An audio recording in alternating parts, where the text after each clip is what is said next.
নাহমাদুহু ওয়া নুসাল্লি আলা রাসূলিহিল কারীম। আম্মা বা'দ। আসসালামু আলাইকুম ওয়া রাহমাতুল্লাহি ওয়া বারাকাতুহু। উপস্থিত ইউনানি স্কলারগণ, আজকে এই প্রশিক্ষণের প্রথম ক্লাস। যেহেতু ইউনানি বিষয়ক ইউনানি চিকিৎসকদের প্রশিক্ষণ, সেজন্য ইউনানি চিকিৎসা বিজ্ঞানের যে মূলনীতি, সেই মূলনীতির উপর ভিত্তি করে প্রথম ক্লাসটাকে রাখা হয়েছে এবং সাজানো হয়েছে। তো ক্লাস শুরু করার আগে আমি একটু অনুভূতি শেয়ার করছি। আসলে এখানে কেউ শিক্ষক না, কেউ শিক্ষার্থী না, সবাই আমরা সমান, সবাই প্র্যাকটিশনার, সবাই স্কলার, সবাই গবেষক, এবং সবাই এইরকম একটা বিষয় চিকিৎসা বিজ্ঞান, যে এটার গবেষণা এবং এটার স্টাডি জীবনে কখনো শেষ হয় না। সারা জীবন মৃত্যুর আগ পর্যন্ত স্টাডি চালিয়ে যেতে হয়। অতএব আমরা এই স্টাডি চালানোর পথের মধ্যে আমরা সবাই সহযাত্রী। আমরা এইভাবেই দেখব। তবে এর ভিতরে আরেকটা জিনিস আছে, একটু ব্যতিক্রমধর্মী মনে হয়েছে। বাকি জীবন আমরা দেখছি যে ক্লাসের পরে ছাত্রদেরকে বছরের একবার আমরা পরীক্ষা নিই, প্রশ্ন দেওয়া হয়। সেই প্রশ্ন দেওয়ার পর আপনারা লেখাপড়া করে বা ছাত্ররা লেখাপড়া, আমরা যখন ছাত্র ছিলাম লেখাপড়া করে সেই প্রশ্নের উত্তর দিয়ে আমরা পাশ করে আসছি। কিন্তু এবার এটা ব্যতিক্রম যে আপনারা প্রশ্ন করছেন আমাদেরকে এবং আমরা সেই প্রশ্নের উত্তর আপনাদেরকে দেব। কিন্তু এটা আরেকটু ব্যতিক্রম হয়ে গেল। সেই ছাত্র জমানার প্রশ্নের উত্তরের পাশে কিন্তু মূল্যায়ন পত্র বা নাম্বার দেওয়া ছিল, যে এই প্রশ্নের উত্তর দিতে পারলে তো নাম্বার। কিন্তু আপনাদের এই যে কঠিন কঠিন প্রশ্ন, এর উত্তর দিব, কোনো নাম্বার আমি পাবো না। তো যাই হোক, এটা ব্যতিক্রম উদ্যোগ। এই উদ্যোগে আসলে আমরা আনন্দিত। আমাদের কিছু সহপাঠী আছেন যাদের কাছে এই প্রশ্নগুলি পাঠানোর পরে সবারই একরকম হলো যে এই সমস্ত প্রশ্ন, এগুলির আঙ্গিকে আলোচনা করলে যারা আসবেন তারা কি বুঝবেন, তারা কি এগুলি বুঝবে? তো আমি সেখানে উত্তর করছি যে প্রশ্নগুলি তো আমরা করি নাই, যারা এই প্রশিক্ষণ নেবেন তারাই প্রশ্নটা করছেন। এটা শোনার পর সবাই অবাক হয়ে গেছে, আরে বলেন কি, হ্যাঁ, কী করে এরকম? তো যাই হোক, আপনাদেরকে অসংখ্য ধন্যবাদ এবং আপনাদের প্রতি আমরা কৃতজ্ঞতা জানাই যে আপনারা অত্যন্ত গভীর থেকে এবং একটা সাবজেক্ট বা বিষয়বস্তুর পুরা জিস্ট বের করে আনার জন্য আপনারা সেরকম উপযুক্ত প্রশ্ন করতে পেরেছেন। আপনাদের সবার প্রতি কৃতজ্ঞতা ও ধন্যবাদ জ্ঞাপন করে আমি আমার আলোচনা শুরু করছি। যেহেতু আমরা সরাসরি কোনো একটা বিষয়ভিত্তিক ধারাবাহিক আলোচনা করব না, আপনাদের এই প্রশ্নের আওতায় আমরা আলোচনা পেশ করব। তো প্রথম যে প্রশ্ন করা হয়েছে, ইউনানি চিকিৎসার মূলনীতি এবং চিকিৎসা বিধি, এই বিষয়ের উপর ভিত্তি করে যে প্রশ্ন করা হয়েছে সেটা হলো ইউনানি চিকিৎসার মৌলিক নীতিগুলি কিভাবে স্বাস্থ্যচর্চায় ভূমিকা রাখে। ইউনানি চিকিৎসার যে মৌলিক নীতিগুলি, এই বিষয়ে কিভাবে স্বাস্থ্যচর্চায় ভূমিকা রাখে, আসলে মৌলিক নীতিগুলির গুরুত্ব কী বা মৌলিক নীতিগুলির বিষয়ে আমাদের চিকিৎসা করতে গেলে সেটা কতটুকু প্রয়োজন, এই বিষয়টাই আজকে আমরা মূল্যায়ন করতে আসছি। আমরা যখন এই চিকিৎসা বিজ্ঞান নিয়ে লেখাপড়া করি এবং যখন চিকিৎসক হতে যাই, তখন আমাদের মধ্যে একটা প্রভাব বিস্তার করে যে আধুনিক চিকিৎসা বিজ্ঞানীদের মতো আমরা নিজেদেরকে ডাক্তার মনে করতে শুরু করি। আমাদের মধ্যে ডাক্তার লেখার জন্য অনেক উদ্গ্রীব আসে। আমি নিজেও এমন একজন কাঙ্গালি যে নিজের না বুঝে হাকিম শব্দর মধ্যে সন্তুষ্ট না থেকে, যথেষ্ট না থেকে আবার হোমিওপ্যাথি পড়তে গেছি যেন সাথে একটা ডাক্তার লেখা যায়। তাহলে ডাক্তার লেখার প্রতি আমরা একটু লালায়িত ছিলাম। এটা আমাদের মধ্যে একটা উচ্ছ্বাস, একটা উদ্ভাবনা চলে আসে, আমরা একটু ডাক্তার ভাব হয়ে যাই। কিন্তু সেখানে একটা সমস্যাও আমাদের সৃষ্টি হয়। কারণ এই আধুনিক চিকিৎসা বিজ্ঞান বা অ্যালোপ্যাথিক চিকিৎসা বিজ্ঞান, সেই চিকিৎসা বিজ্ঞানের তাদের যে আপনার ইথিক্স বা তাদের যে চিকিৎসার বিধান ধরন সেটার সাথে কিন্তু আমাদের এই শাস্ত্রীয় চিকিৎসা কখনোই সম্পৃক্ত হবে না, মিলবে না।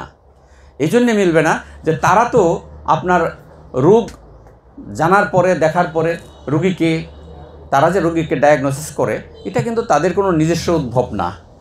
এই ডায়াগনোসিসগুলি কিন্তু একটা মানে পুরাতন শাস্ত্র হিসাবে, আদি শাস্ত্র হিসাবে এই ইউনানি চিকিৎসা বিজ্ঞানেরই একটা অংশ। এরই ইউনানি চিকিৎসা বিজ্ঞানীদের বিভিন্ন বিজ্ঞানীগণ বিভিন্ন রকমের জিনিস আবিষ্কার করছেন এক এক যুগে। আপনার মেসমাউস সদর কীভাবে স্টেথোস্কোপ আবিষ্কার করছেন একজন ইউনানি চিকিৎসা বিজ্ঞানী, কিভাবে আপনার হার্টের স্পন্দন বা আওয়াজকে শোনা যায়, কিভাবে পেটের গড়গড় কলকল শব্দটাকে কানে শোনা যায়। একসময় চিকিৎসকগণ নিজে কান লাগাইয়াই শুনতেন, তারপরে এরকমভাবে একটা মতো বানাইয়া এটার মাধ্যমে এরকমভাবে শুনতেন। তো এইভাবে শুনতে শুনতে শুনতে শুনতে এক পর্যায়ে এই স্টেথোস্কোপের আবিষ্কার হলো। ঠিক তেমনিভাবে বিভিন্ন রকমের ডায়াগনোসিস এবং আপনার রোগী পর্যবেক্ষণের যে ক্রাইটেরিয়া, সেই ক্রাইটেরিয়ার বিভিন্ন রকমের আসবাবপত্র এরকম ইউনানি চিকিৎসকদের মাধ্যমেই শুরু হলো। বস্তুত এই যে আধুনিক চিকিৎসা বিজ্ঞান যাকে বলছি আমরা অ্যালোপ্যাথিক, সেই অ্যালোপ্যাথিক চিকিৎসাটা কিন্তু আবিষ্কারই হয়েছে ইউনানি চিকিৎসার স্পেনে গবেষণা করে, এটার থেকেই আবিষ্কার হয়েছিল। যার কারণে তারা এই রুগী দেখার যে সিস্টেম সেটা খুব একটা ভিন্নতা আনতে পারে নাই। ওই আমাদের মতোই কেস হিস্টোরি নিতে হয়, আমাদের মতোই তারা রুগীর হিস্টোরি শুনে এবং রুগীকে পর্যবেক্ষণ করে। সেই পর্যবেক্ষণটা কিন্তু ইউনানিতেই ছিল এবং এটাই আজকে এস্টাবলিশ হয়েছে সারা পৃথিবীতে।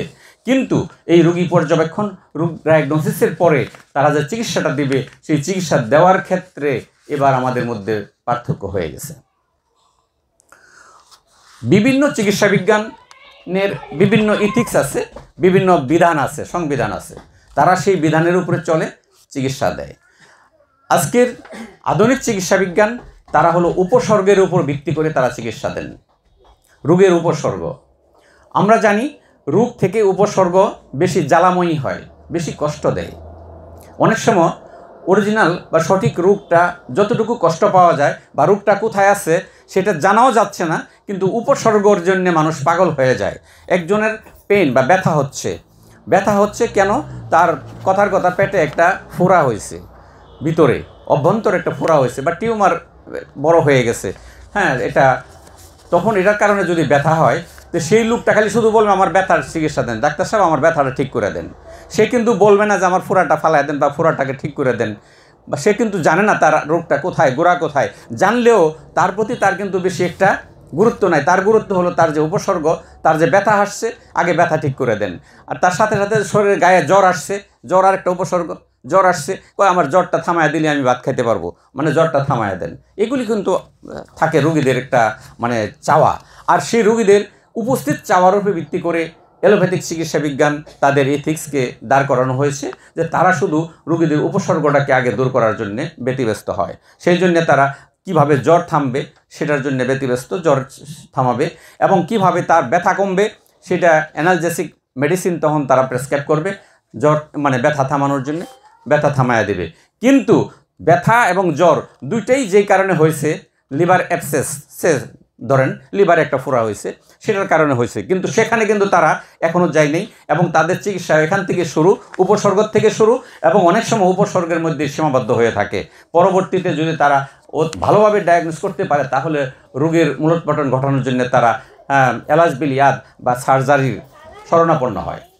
কিন্তু আমাদের চিকিৎসা বিজ্ঞান কি করবে?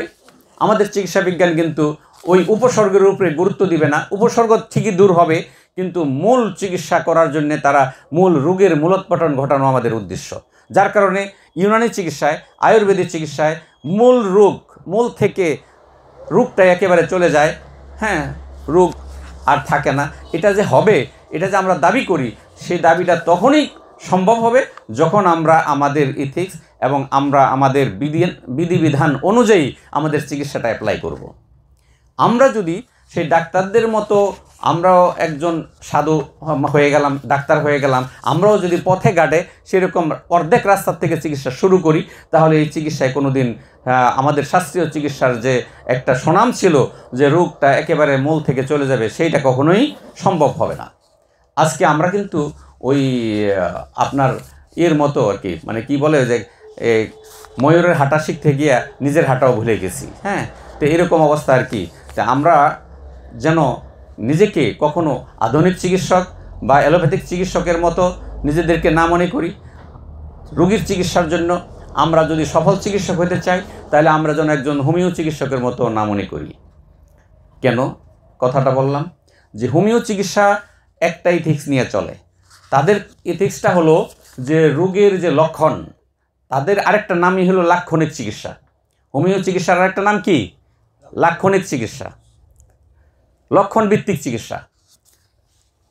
যদিও হোমিও চিকিৎসার যথার্থ অর্থ হলো সদৃশ নীতি, সদৃশ নীতির চিকিৎসা, কিন্তু সেটা নীতি যেটাই হোক, তাদেরও যে অর্গানন আছে, যে তাদের যে গঠন আছে, মূল মানে সংবিধান, তাদের বিধানটা চিকিৎসাটা চলে হলো লক্ষণ ভিত্তিক। তাদের লক্ষণ এমনভাবে হয় যে মানসিক লক্ষণ, শারীরিক লক্ষণ, সার্বিক লক্ষণ, মানে বিভিন্ন ধরনের লক্ষণ আছে। প্রত্যেকটা লক্ষণকে বিশ্লেষণ করে একটা মেডিসিন যখন সব একটা লক্ষণের ভিতরে আওতাভুক্ত হয়, তখন সেটাই তার ওষুধ হিসেবে গণ্য হয়। তাদের চিন্তাধারা হলো যে লক্ষণ যদি চলে যায় তাহলে রোগটা চলে যাবে। লক্ষণ চলে যাওয়া মানে রোগ চলে যাওয়া, এই রোগটা নাই। তো এই জন্যে হোমিওপ্যাথিতে বলা হয় রোগের নয়, রোগীর চিকিৎসা করি। কেন রোগের নয়? কোনো রোগ দিয়ে কিছু আসা যায় না। এই রোগের জন্য এই ওষুধ হবে এমন কিছু না। রোগ যাই হোক না কেন, এই কয়েকটা লক্ষণ আছে, এই লক্ষণের জন্য এই ওষুধ হবে। এখন রোগ যাই হোক, রোগ যত বড়ই হোক আর যত ছোটই হোক, লক্ষণের উপর ভিত্তি করে চিকিৎসা দেওয়া হবে। তো এইগুলি হ্যাঁ, আমরা মনে করতে পারি কথা তো সঠিক, লক্ষণ যখন দূর হয়ে যাবে তাহলে তো রোগ দূর হয়ে যায়, এটা তো সঠিক। হ্যাঁ, তাহলে আমরা আবার কোনটার উপরে আছি? হ্যাঁ, আমরা কোনটার উপরে আছি? অ্যালোপ্যাথিক কয় যন্ত্রণা দূর হয়ে গেলে রোগ শেষ হয়ে যায়, তা আমরা কোনটার মধ্যে আছি? আমাদের কথা হলো যে লক্ষণ শেষ হয়ে গেলে বা লক্ষণ অবদমিত হয়ে গেলে বা লক্ষণ চলে গেলে আরেক লক্ষণ প্রকাশ পাইতে পারে, কিন্তু রোগ চলে যাবে এটার কোনো গ্যারান্টি নাই। যেমন মনে করেন আপনার লক্ষণগুলি হলো, আমরা ধরতে পারি একটা গাছ, আমরা একটা গাছের সাথে উপমা দিতে পারি। একটা বৃক্ষ বা একটা গাছ, এই গাছের পরিচয় কি?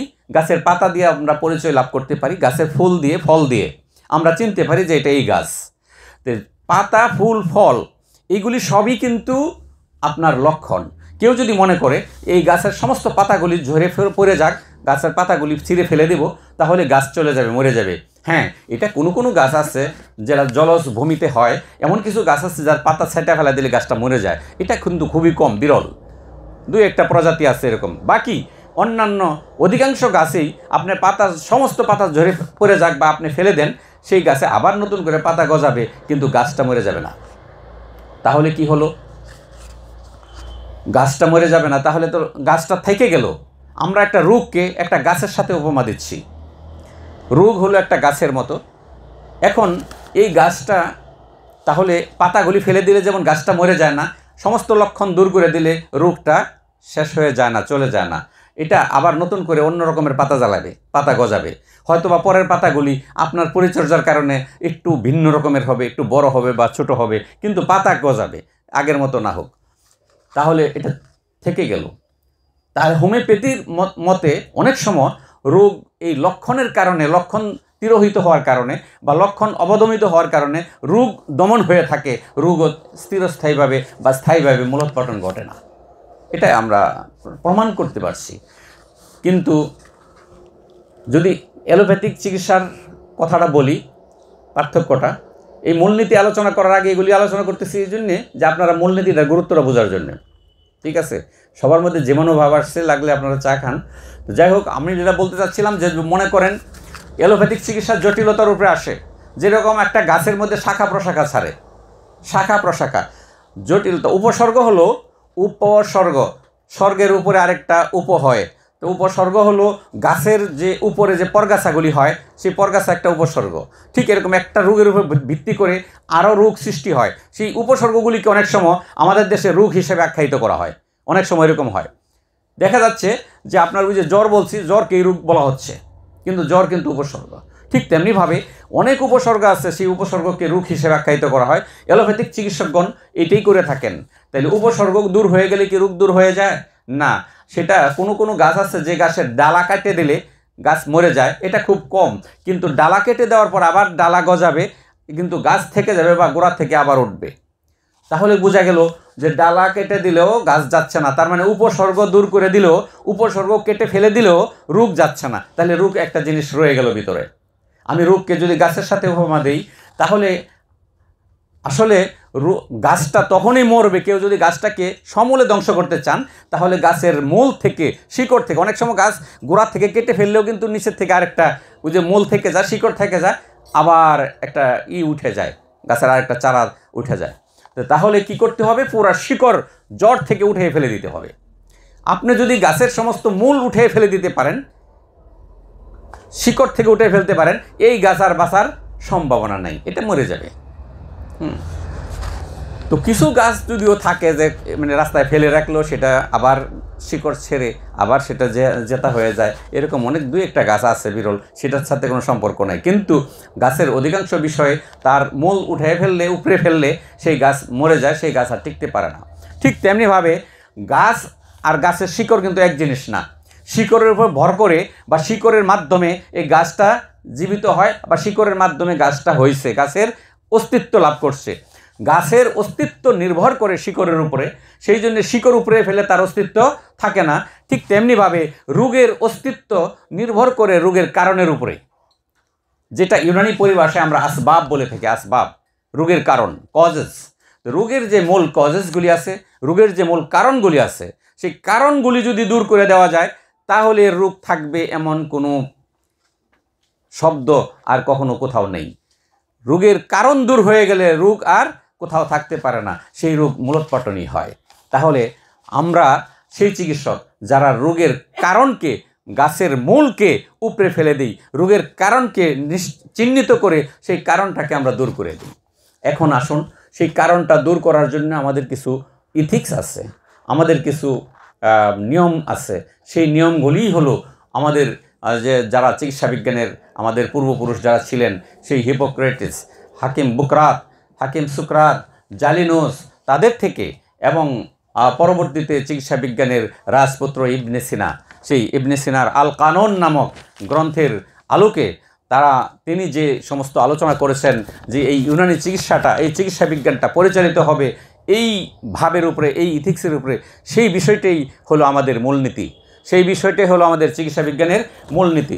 তো সেই জন্যে যদি কেউ চিকিৎসা বিজ্ঞানের, ইউনানি চিকিৎসা বিজ্ঞান পরিচালনা করে জীবনে সার্থক হতে চান, তাহলে তার মূলনীতি অবশ্যই জানতে হবে এবং চিকিৎসার ইথিক্স বা অবশ্যই জানতে হবে যে কীভাবে আপনি প্র্যাকটিস করবেন এবং কোন নীতির উপর ভিত্তি করে প্র্যাকটিস করলে আমরা সফল ইউনানি চিকিৎসক হতে পারবো।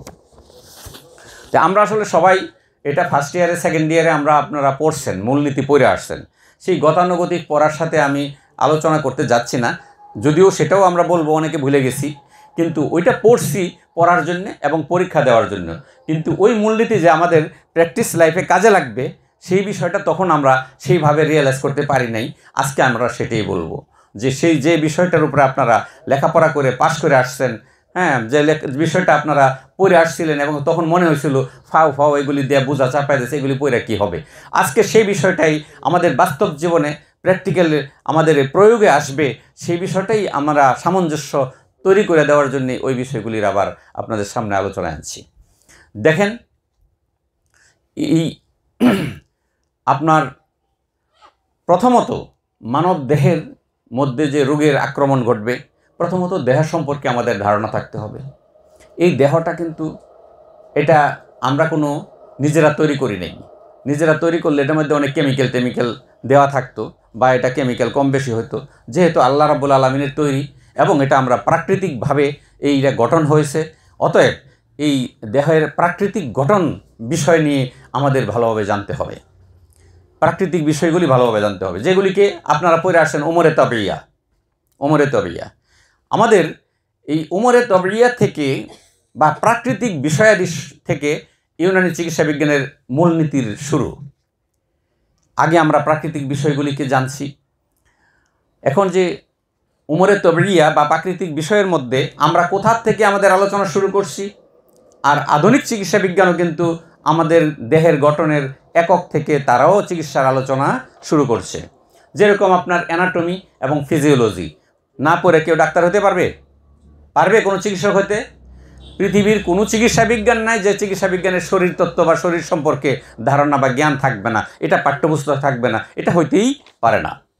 তো এই যে অ্যানাটমি এবং ফিজিওলজি সম্পর্কে আমরা যে ধারণা, আমরা যে লেখাপড়া করি, সেই ফিজিওলজির পাঠ শুরু হয়েছে আপনার শরীরের গঠনের যে একক সেল থেকে। শরীরের গঠনের একক হলো সেল। ওই সেল থেকে শুরু হয়েছে। সেলের স্বভাব কী, সেল কিভাবে গঠন হয়, সেলের ভিতরে কি আছে এবং কতগুলি সেল মিলে আপনার টিস্যু হবে, সেই টিস্যুর থেকে কিভাবে অঙ্গ তৈরি হবে, অঙ্গ থেকে কিভাবে আপনার একটা দেহ তৈরি হয়, সেই আলোচনা সেখানে, এবং দেহের কোন অংশে কি কাজ করে, তারপরে কোন অঙ্গ কি কাজ করে, কতগুলি সেল মিলে কোন অঙ্গটা হবে, সেই সেলগুলির ক্যারেক্টার কি, বৈশিষ্ট্য কি, এইগুলি নিয়ে আপনার আধুনিক চিকিৎসা বিজ্ঞানের আলোচনা পরিচয় এখান থেকে শুরু হয়েছে। কিন্তু আমাদের ইউনানি চিকিৎসা বিজ্ঞান আরও অনেক আগের থেকে। সেল আসলো কোথার থেকে, সেল যে মানব দেহের একক, সেল কোথার থেকে আসলো সেটার আলোচনা সেখানে নাই আধুনিক বিজ্ঞানে। কিন্তু আমাদের ইউনানি চিকিৎসা বিজ্ঞানের উমরে তবরিয়া, সেখান থেকে শুরু হয়েছে এই সেলের গঠন কোথায়। সেল যদি গঠন হয় তাহলে সেল গঠন হয়েছে আখলাতের মাধ্যমে। আখলাত কিভাবে তৈরি হয়েছে, এটার মধ্যে মেজাজ আসছে, মেজাজ আসে আখলাক তৈরি করছে। কিসের সাথে মেজাজ আসলো, কোত্থেকে আসলো, সেটা হলো আপনার আনাসেরে আরবা, বা আমরা যদি বলি যে 4টি মৌলিক উপাদান। পৃথিবীতে অনেকগুলি মৌলিক উপাদান, অনেক কিছু সৃষ্টি হয়েছে, তৈরি হয়েছে অনেক বৈজ্ঞানিকদের মতে। সেই মৌলিক উপাদানগুলি একক না, সেই মৌলিক উপাদানগুলি বিভিন্ন বৈশিষ্ট্যের অধিকারী হয়। সেই বৈশিষ্ট্যের মাধ্যমে আমরা যে 4টি মৌলিক উপাদান বলছি, এইগুলির যে কোনো একটার না একটার আওতায় চলে আসে। সেই জন্য আমরা বলতে পারি যে মলিকুলার বা যে মৌলিক উপাদানকে ভাঙ্গার পরে আর অন্য কোনো কিছু পাওয়া যায় না, সেইটাই সর্বশেষ আনাসের বা মৌলিক উপাদান, সেটা হলো আগুন, পানি, মাটি, বাতাস। এই যে মানুষ তৈরি, জীব তৈরি, আমাদের সৃষ্টির রহস্যের মধ্যে যে আনাসেরে আরবা 4টি মৌলিক উপাদান আছে, সেই মৌলিক উপাদানের থেকে আমাদের উমরে তবিয়ার আলোচনা শুরু হয়েছিল। আমরা এই আলোচনা পড়ে আসছি, পরীক্ষা দিয়ে আসছি যে মৌলিক উপাদানটা কী। 4টে আগুন, পানি, মাটি, বাতাস, এগুলি দ্বারা তৈরি হয়েছে। আগুনের এক একটা স্বভাব আসেনি আগুনের স্বভাব? আগুনের স্বভাব কী? এমনি আমরা বাহ্যিকভাবে দেখি আগুন উপরের দিকে উঠে, বাহ্যিকভাবে দেখি আগুন জ্বালায়া দেয়। তাহলে জ্বালায়া দেওয়ার জন্য আগুন হলো গরম, উষ্ণ। তাহলে আগুনের যে স্বভাবটা আমরা বলতে চাই, সেই স্বভাবটা জ্বালানো কিনা, উপরে উঠে কিনা, এগুলি বুঝবো না। আমরা বলবো আগুনের যে স্বভাব আমরা মেডিকেল টার্মে লিপিবদ্ধ করতে চাই, সেটা হলো উষ্ণ। আগুন উষ্ণ এবং শুষ্ক। আগুন উষ্ণ শুষ্ক, এই 2টি স্বভাবের অধিকারী, 2টি বৈশিষ্ট্যের অধিকারী। সেই জন্যে আগুন হলো পৃথিবীতে যত উষ্ণ শুষ্ক আছে তার সবচেয়ে বেশি উষ্ণতা এবং শুষ্কতা সম্পূর্ণ একটি মৌলিক উপাদান হলো আগুন, অগ্নি। তাহলে আগুন, পানি, মাটি, বাতাস, আমরা কিন্তু বিতর্কে যাচ্ছি না যে এই মৌলিক উপাদানের মধ্যে কোনটা আগে কোনটা পরে, এগুলি আমরা বিতর্কে যাচ্ছি না। কিন্তু 4টা মৌলিক উপাদানের মধ্যে এই আগুন, পানি, মাটি, বাতাসের মধ্যে মনে করেন পানির যে একটা স্বভাব আছে, পানির একটা বৈশিষ্ট্য আছে। পানিটা হলো শীতল এবং আর্দ্র। শীতলতার কারণ হলো পানি কিন্তু ঠান্ডা। পানি ঠান্ডা কেমনে বুঝলাম? পানি যদি গরমও করেন আপনি, পরে যদি রেখে দেওয়ার পর সে ঠান্ডা হয়ে যায়, তাহলে বুঝতে হবে যে পানির আসল এবং অরিজিনাল চরিত্র হলো ঠান্ডা। তাহলে পানি ঠান্ডা হয়, শীতল। তাহলে পানি শীতল এবং আর্দ্র। আর্দ্রতা এই জন্যে যে এটা কোনো সলিড জিনিস না, এটা প্রবাহমান থাকে, ভাসে যেতে পারে, এটা তরলীয়, এই জন্য এটাকে আমরা আর্দ্র বলছি। তাহলে শীতল আর্দ্র একটা পানির বৈশিষ্ট্য। ঠিক তেমনিভাবে আপনার মাটির বৈশিষ্ট্য শীতল শুষ্ক। কেমনি? যে মাটিও কিন্তু আপনি যদি গরম করেন, হিট দেন, তো সেই গরমটা আপনার রেখে দেওয়ার পর সে অরিজিনাল তার আসল স্রোতে ফিরে যায়, আবার ঠান্ডা হয়ে যায়। তাহলে বুঝতে হবে তার অরিজিনাল তাপমাত্রা হলো, বা অরিজিনাল তার যে টেম্পারমেন্ট, সেটা হলো সে ঠান্ডা, শীতল হবে। তাহলে মাটিও শীতল এবং শুষ্ক। তো মাটি শুষ্ক না হলে তো শক্ত হতো না, সলিড হতো না। তো যাই হোক, তাহলে তাহা বোঝা গেল যে আগুন, পানি, মাটি, বাতাস। বাতাসের মেজাজ কি? বাতাসের মেজাজ হলো উষ্ণ আর্দ্র। উষ্ণ আর্দ্র। তো বাতাসকে উষ্ণ বলা হয়েছে, এটা নিয়ে অনেক কথা আপনারা পড়ে আসছেন যে বাতাস দিয়ে তো আমরা ঠান্ডা হই। বাতাস লাগলে আমরা বাতাস করি, ফ্যান ছাড়ি, বাতাস আসে, বাতাসে আমরা ঠান্ডা হই। তো বাতাস নিজে উষ্ণ। বাতাস নিজে উষ্ণ কারণ সে নিজে জ্বলে, সে জ্বালায়, ঠিক আছে? এই জন্য সে উষ্ণ। কিন্তু আরেকজনকে সে তার সংস্পর্শে একজন ঠান্ডা হতে পারে, কিন্তু সে ব্যক্তিগতভাবে নিজে উষ্ণ, সে প্রজ্বলিত হয়, সে নিজের জ্বলে। তা আচ্ছা যাই হোক, তাহলে বাতাস হলো উষ্ণ আর্দ্র, যেহেতু সে বয়ে বেড়ায় প্রবাহমান থাকে, এই জন্য উষ্ণ আর্দ্র। তাহলে এই যে 4টা মৌলিক উপাদান দ্বারা আমাদের তৈরি করা হয়েছে, এই মৌলিক উপাদানগুলির আমরা যে বৈশিষ্ট্যগুলি পাইছি, এক একটা বৈশিষ্ট্য, তা যার মধ্যে যেই উপাদানের প্রভাব বেশি তার মধ্যে সেই বৈশিষ্ট্যটা বেশি প্রকাশ পেয়ে যায়। এখন আপনার সব বৈশিষ্ট্য একটা আমাদের মধ্যে তো একসাথে আসছে কেমনে? সেই উষ্ণ শুষ্ক, উষ্ণ আর্দ্র, শীতল শুষ্ক, শীতল আর্দ্র সব একসাথে জমা হয়ে খিচুড়ি হয়ে এই যে আমরা এটাকে যে মিশ্রণটা হয়েছে, এই মিশ্রণটার নাম সংমিশ্রণ। সংমিশ্রণ হলো সঙ্গ, অনেকগুলি জিনিস একসাথে হয়ে যখন উলটপালট হয়ে যায় এবং একটার মধ্যে আরেকটা ঢুকে যায়, তখন এই মিশ্রণটার নাম হয় সংমিশ্রণ। সেই সংমিশ্রণের ফলে যে নতুন একটা অবস্থার সৃষ্টি হয়েছে, সেই অবস্থাটা হলো মানবদেহের, এটার নাম মেজাজ। সেই অবস্থাটার নাম কি? মেজাজ। আপনার মেজাজ বুঝতে পারছেন? মেজাজ কি জিনিস? আমরা এই মেজাজ কিন্তু সেই মেজাজ না যে মানুষ যে মেজাজ দেখায়, কেউ রাগ করে, কেউ করে যে মেজাজ দেখাচ্ছে। অবশ্যই এটা সেই মেজাজেরই একটা অংশ হিসেবে আসে, কিন্তু এটা অরিজিনালি আমাদের চিকিৎসা বিজ্ঞানের মেজাজ বলতে এটা না। চিকিৎসা বিজ্ঞানের মেজাজ হলো প্রত্যেকটা মানুষের মধ্যে যে বৈশিষ্ট্যগুলি আছে তার মানে স্বাভাবিক অথবা তার যে চারিত্রিক বা তার যে আপনার তবরি, হ্যাঁ, অর্থাৎ স্বাভাবিক যে বৈশিষ্ট্যগুলি, সেই বৈশিষ্ট্যগুলিকে আমরা মেজাজ হিসেবে আখ্যায়িত করছি। তাহলে এই মেজাজ 4টি বৈশিষ্ট্যপূর্ণ মৌলিক উপাদান যখন একত্রিত হয় এবং যখন এটা একটার ভিতরে আরেকটা ঢুকে যায়, সংমিশ্রণ ঘটে, তখন নতুন একটি আপনার অবস্থার সৃষ্টি হয় দেহের মধ্যে। সেই অবস্থাটার নাম কি? মেজাজ। তাহলে এটা শুধু মানুষ নয়, সমস্ত জীবজন্তু যখন তৈরি হয়েছে তখন তাদের তৈরির মধ্যে এরকম 4টি মৌলিক উপাদানই লাগছে এবং তাদের মধ্যেও এরকম একটা বৈশিষ্ট্য মেজাজের তৈরি হয়েছে। তো এই মেজাজের তৈরি হইতে গিয়ে দেখা গেছে যে আপনার যেমন বাঘ তৈরি করতে গিয়ে ওখানে দেখা যায় বাঘের যে মেজাজ, বাঘ যদি আপনার ছাগলের শরীরে চাটে এবং করে, তাহলে বোঝা গেল এই বাঘের মেজাজ বিকৃতি ঘটে গেছে। কারণ বাঘের মেজাজ হবে উষ্ণ, বেশি উষ্ণ শুষ্ক। বাঘের মেজাজ উষ্ণ শুষ্ক, তার মধ্যে আগুনের পরিমাণ বেশি এবং সে রাগান্বিত থাকবে, সে সামান্যতই রাগ হয়ে যাবে, এটাই তার বৈশিষ্ট্য, এটা তার জন্য স্বাভাবিক বৈশিষ্ট্য। ঠিক আপনার একজন খরগোশ যদি আক্রমণাত্মক হয়ে যায়, তাহলে বুঝতে হবে তার মেজাজের বিকৃতি ঘটে গেছে। কারণ খরগোশটির তৈরি করা হয়েছে এরকমভাবে যে তার মেজাজের মধ্যে সেই আপনার পানি এবং মাটির অংশ বেশি দেওয়া আছে, যার কারণে তার মেজাজ থাকবে একেবারে নম্র, একেবারে ভীত। একটু সামান্য শব্দ হলে সে ভিতরে একেবারে পিলা কেঁপে যায়, এমন একটা অবস্থা খরগোশের। সেই খরগোশ আক্রমণাত্মক হলে যেমন তার মেজাজের বিকৃতি বলতে হবে, তার স্বাভাবিক মেজাজ হলো সে ভীত থাকবে এবং সে ঠান্ডা থাকবে, শীতল প্রকৃতি থাকবে। এটাই খরগোশের অরিজিনাল মেজাজ।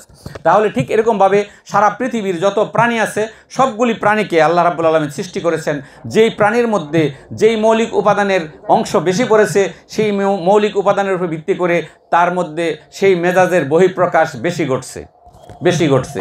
এর মধ্যে সারা পৃথিবীর মধ্যে সবচেয়ে মুতাদিল বা পরিমিত মেজাজের সৃষ্টি হলো মানুষ। কারণ মানুষকে আল্লাহ রাব্বুল আলামিন এমনভাবে সৃষ্টি করছেন যে পৃথিবীর যত প্রাণী আছে, সমস্ত প্রাণীর মেজাজের মধ্যে ভারসাম্যহীনতা আছে। একমাত্র মানব এমন একজন সৃষ্টি যে মানবের মেজাজের মধ্যে পুরা ভারসাম্যতা রেখে দিয়েছেন।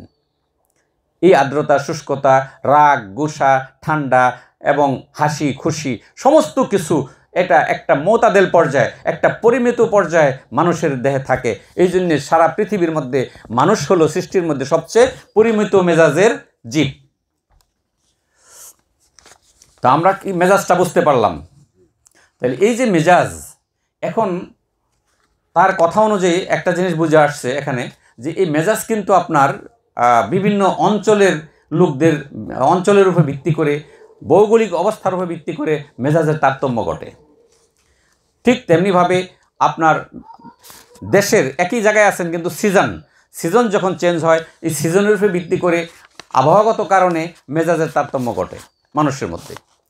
যেমন মনেন, আপনি যে মেজাজের আছেন, আপনার শরীরের মধ্যে বিভিন্ন অঙ্গ প্রত্যঙ্গ তার অবস্থানগতভাবেও বিভিন্ন মেজাজের হয়ে থাকে, একই রকম থাকে না, একই রকম না। আল্লাহ এটাভাবে বানাইছেন, এটার মধ্যে ভারসাম্য আছে।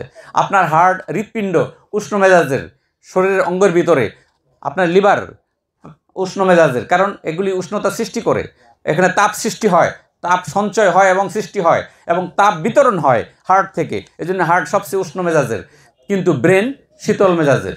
ব্রেন কি? শীতল মেজাজের। ঠিক এরকমভাবে মাংসপেশি এক ধরনের মেজাজ, হ্যাঁ, এটা বলতে পারি আমরা উষ্ণ আর্দ্র। ঠিক এরকমভাবে আমাদের শরীরের মধ্যে যে রস পদার্থগুলি আছে, যেগুলিকে আমরা বলবো শরীরের রক্তরস, অথবা আমরা আমাদের ভাষায়, ইউনানি ভাষায় আপনারা পড়ে আসছেন খিলত বা আখলাত। আমরা যে আখলাত পড়ছি, এই আখলাত তত্ত্ব এটা কিন্তু সেই হাকিম বুকরাতের থেকে আসছে। সেই কিন্তু সেই তত্ত্ব দিয়েছিল বডিতে, শরীরে এই আখলাতগুলি আছে। আজকে সেই 2500 বছর পরে এসে এখনও পর্যন্ত কোনো বিজ্ঞানী এরকম হয় নাই যে আখলাত তত্ত্বকে অস্বীকার করবে। এখনও সেটা সমাদৃত। সারা সমস্ত আধুনিক মেডিকেলও এই ধাতুরস বা দেহরসকে সবাই মূল্যায়ন করে। সেই হাকিম বুকরাতের কথাগুলি এখনও সবার কাছে স্মরণীয়। এই যে আখলাত বা দেহরস, এই দেহরসগুলি তৈরি হয়, এই দেহরসগুলির মাধ্যমে বডির পোষণ হয়। দেহের কি হয়? পোষণ হয়। বুঝতেছেন আপনারা আমার কথা বুঝতেছেন? যে দেহ চলাচল করতে গেলে দেহের মধ্যে ক্ষয় ঘটে না? ক্ষয় হয় না? আপনার ঘর্ষণ হয়, আপনি চলতেছেন, ফিরতেছেন, আপনি দৌড়াচ্ছেন, যেরকমভাবে আপনার অক্সিজেন ভিতরে যাচ্ছে, এটা আপনার ভিতরে যায় বার্ন হচ্ছে, কার্বন ডাইঅক্সাইড বের হচ্ছে, এবং আপনার শরীরের ভিতরে বেশি রক্ত চলাচল হচ্ছে এবং বিভিন্ন অঙ্গ প্রত্যঙ্গর ঘর্ষণ হচ্ছে। আপনার শরীরের মধ্যে কিন্তু কিছু এনার্জি লস হচ্ছে এবং ক্ষয় হচ্ছে আপনার। এই যে ক্ষয়টা হচ্ছে, সেই ক্ষয় হওয়ার পর এই জন্যে প্রতিনিয়ত আমাদের খেতে হয়।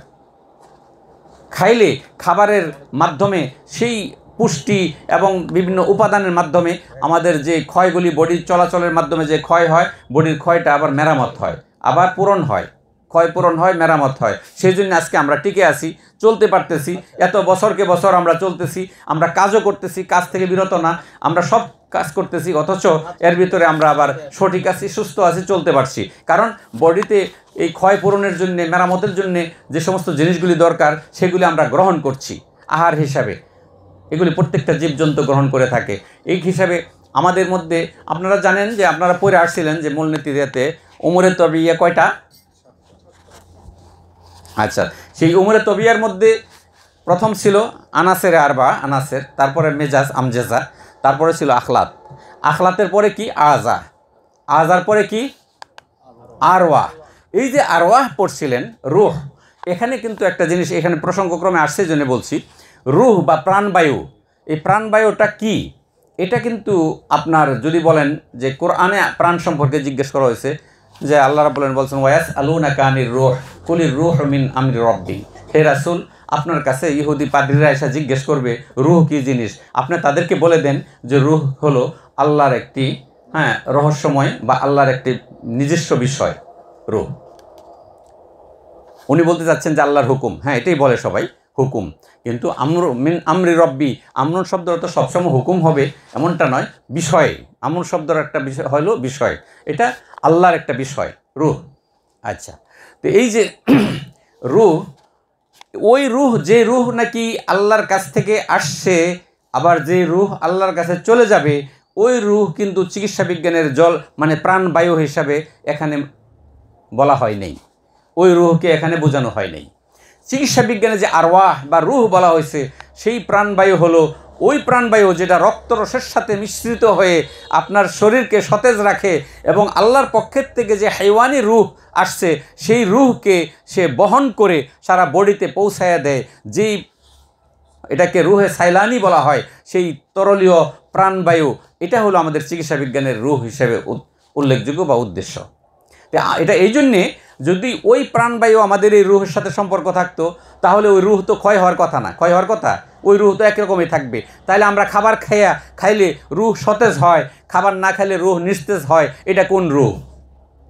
আল্লাহর দেওয়া রূহ যেটা ছিল, হুকুম, আদেশ বা আল্লাহর নির্দিষ্ট বিষয়, ওইটা তো সতেজ আর নিস্তেজ হওয়ার কিছু নাই। ওইটা যেদিন ইচ্ছা চলে যাবে আর না যাওয়া পর্যন্ত ওটা একই রকম থাকবে। ওই রূহের মধ্যে তো পার্থক্য ঘটে না।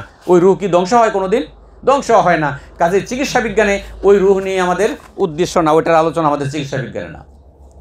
আমাদের চিকিৎসা বিজ্ঞানে যে রূহ নিয়ে আলোচনা, সেই রূহ হলো আপনার যে প্রাণবায়ু বা যে রূহ শরীরের ভালো উত্তম আখলাত, উত্তম ধাতুরস থেকে, ধাতুরসের নির্যাস থেকে, বাষ্পীয় অংশ থেকে যে রূহ উৎপন্ন হয়, হ্যাঁ যকৃতে না এতে মানে আপনার হৃৎপিণ্ডে, এই সেই রুহ হলো আমাদের চিকিৎসা বিজ্ঞানের উদ্দেশ্য। তাহলে এই চিকিৎসা বিজ্ঞানের যে রুহ, এই রুহ কমে এবং বাড়ে কোত্থেকে? খাদ্য থেকে। যেহেতু রক্তের সারাংশ কমবে বাড়বে, যেহেতু খাদ্য থেকে রক্ত তৈরি হবে, উৎপন্ন হবে, যেহেতু খাদ্য থেকে শরীরে পুষ্টি উৎপন্ন হবে, সেই পুষ্টি কোথাও পাবে না পাবে এটার উপরে ভিত্তি করে এই চিকিৎসা বিজ্ঞানের যে রুহে সাইলানি অর্থাৎ যে তরলীয় প্রাণবায়ু, সেই তরলীয় প্রাণবায়ুর উত্থান পতন ভালো মন্দ এটা এই খাবারের সাথে সম্পর্ক থাকে। এই জন্যে এটা আমাদের এখানে এই যে আপনার উমরে তবিয়ার হ্যাঁ যে যেখানে রুহ বলা হয়েছে, এটা এই রুহকে উদ্দেশ্য করা হয়েছে। তাও এর প্রাণকেন্দ্র কিন্তু হৃৎপিণ্ড, এর প্রাণকেন্দ্র হৃৎপিণ্ড। তারপরে কোয়া বা শক্তি নিয়ে আলোচনা করা হয়েছে।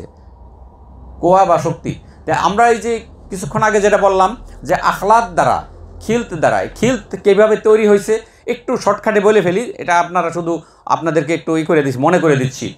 আমরা যে খাবারগুলি খাই, এই আহার্য বস্তুগুলি, খাবারগুলি হজমের প্রক্রিয়া কিন্তু শুরু হয় মুখ থেকেই। হ্যাঁ, মুখের লালা থেকে শুরু হয়, মুখের দাঁত দিয়া চর্বণের মাধ্যমে হজম বা তাকে ভাঙ্গার প্রক্রিয়া এখান থেকে শুরু হয়। কিন্তু আমাদের তিব্বি ভাষায় ইউনানি বিজ্ঞানীগণ যে হজমগুলি হয় বা খাদ্য যে শরীরের মধ্যে লাগে, এই হজমটাকে 4টা ভাগে ভাগ করছেন। প্রথম হজমটা হলো হজমে মেয়েদি, প্রথম হজম হলো হজমে মেয়েদি। উল্লেখযোগ্য যে পরিবর্তন হয় সেটা হলো পাকস্থলিতে যে হয়, এটা পাকস্থলীর হজম, হজমে মেয়েদি। এই হজমে মেয়েদি হওয়ার পর এখান থেকে আপনার খাদ্যের একটা সারাংশ যা শরীরের মানে প্রয়োজন মেটাবে, সেই সারাংশটা একদিকে চলে আসে। এটা কাইলোস আকারে, বার্লির মতো কাইলোস আকারে এটা চলে আসে উরুকে মাসারিকার মাধ্যমে, সূক্ষ্ম সূক্ষ্ম ভেনের মাধ্যমে এটা যকৃতে চলে আসে। আর ফুজলা অংশটা অর্থাৎ অসার অংশটা, খাদ্যের সারাংশটা চলে আসলো, অসার অংশটা আবার ইন্টেস্টাইনে অন্ত্রে চলে যায়, অন্ত্রে চলে যায়। কোনো জিনিস আছে যার হজমটা পাকস্থলিতে হয়ই না, তার মূল হজমটা ইন্টেস্টাইনেই হয়, অন্ত্রে হয়। যেরকম মাংস, প্রোটিনের পরিপাক কিন্তু ইন্টেস্টাইনে হয়, অন্ত্রে হয়, ঠিক আছে? ওটা কিন্তু পাকস্থলী হজম করতে পারে না, হয় না। পাকস্থলীতে যে পাচক রসগুলি আছে সেগুলি কার্বোহাইড্রেটকে হজম করার জন্য বেশি উপযোগী হয়, এবং সেগুলিকে কার্বোহাইড্রেট কখনো ওদিকে যায় না, এখানে পাকস্থলীতেই হজম হয়ে তারপরে যায়।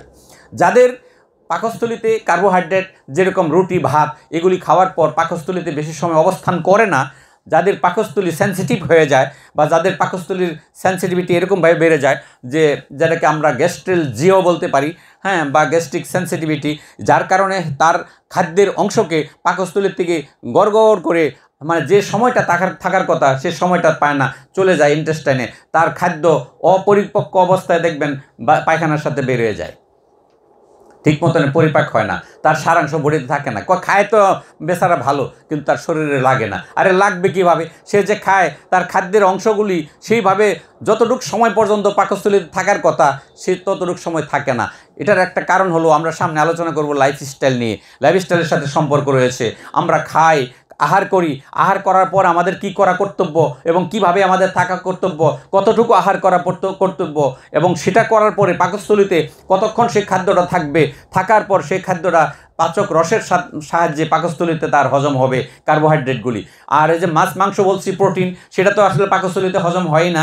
সেটার হজম হওয়ার জন্য যে উপযুক্ত এই এনজাইমগুলি দরকার সেগুলি আবার ইন্টেস্টাইনে কুদরতিভাবে আসে, সেখানে সেটার হজম হয়, সেখানে তার মুভমেন্ট হয়, পেঁচানো হয়, মোচড়ানো হয় এবং বিভিন্ন সংস্পর্শে আসে, সেখানে এসে যে প্রোটিনগুলি পুরোপুরি হজম হয়। মোট কথা হলো পাকস্থলীর হজম থেকে যে খাদ্যের সারাংশটা যেরকম কাইলোস হয়ে যকৃতে চলে যায়, ঠিক ইন্টেস্টাইনে অন্ত্রের মধ্যে গিয়ে আবার যে হজমগুলি হয় সেগুলিও একই সাথে আপনার ইতে চলে আসে, বিভিন্ন ভেইনের মাধ্যমে, সূক্ষ্ম ভেইনের মাধ্যমে আবার যকৃতে চলে আসে। যকৃত বুঝছেন তো নাকি?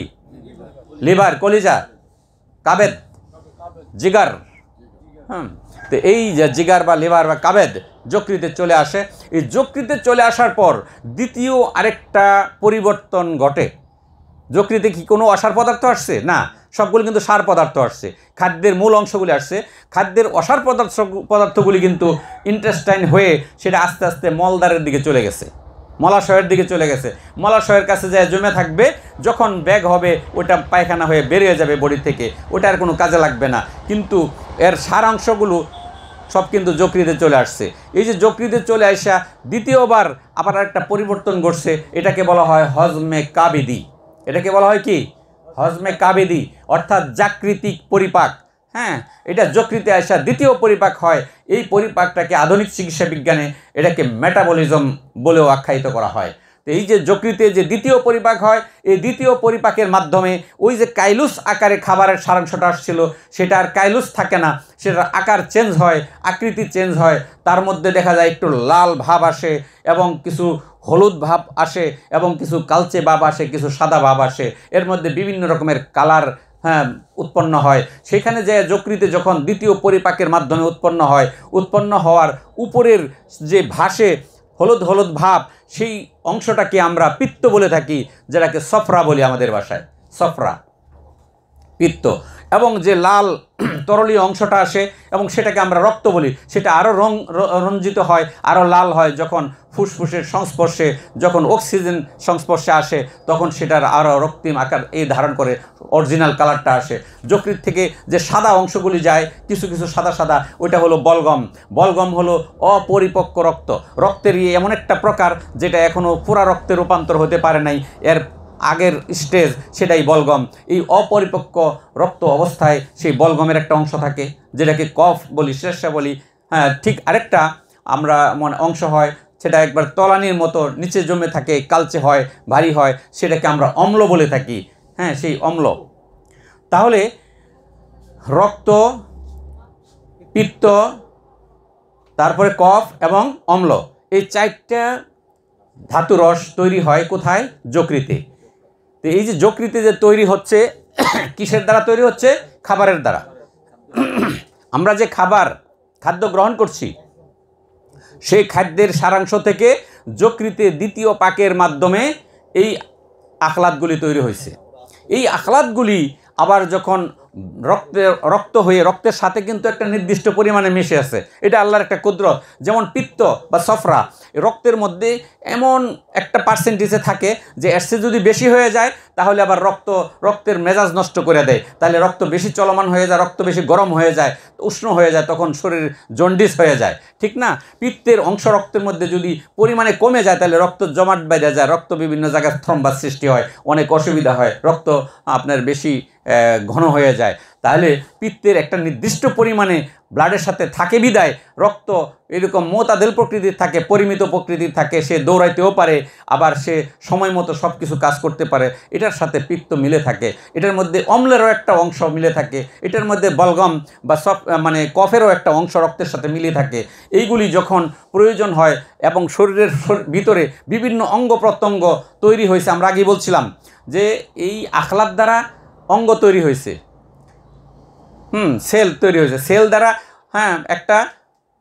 এক রকমের কতগুলি সেল, একই এর বৈশিষ্ট্যের কতগুলি সেল যখন একত্রিত হয়েছে, তখন এটাকে আমরা বলছি টিস্যু তৈরি হয়েছে।